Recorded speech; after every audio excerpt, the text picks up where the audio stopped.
ದರ್ಶನ್ ಗ್ಯಾಂಗ್ನಿಂದ ರೇಣುಕಾಸ್ವಾಮಿ ಕೊಲೆ case, murder ಕೇಸ್ನಲ್ಲಿ ಮತ್ತೊಬ್ಬ ಆರೋಪಿ ಅರೆಸ್ಟ್. ಕೇಸ್ನಲ್ಲಿ A9 ಆಗಿರುವ ರಾಜು ಧನ್ರಾಜ್ ಬಂಧನ.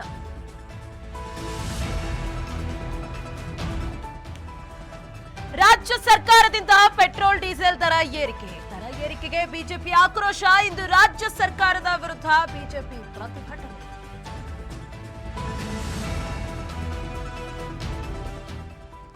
ವಿದ್ಯುನ್ಮಾನ ಮತಯಂತ್ರ ಹ್ಯಾಕ್ ಮಾಡಬಹುದು. ಎಕ್ಸ್ನಲ್ಲಿ ವಿಶ್ವದ ನಂಬರ್ 1 ಶ್ರೀಮಂತ Elon Musk post. Elon Musk ಹೇಳಿಕೆ ಬೆಂಬಲಿಸಿದ ರಾಹುಲ್ ಗಾಂಧಿ.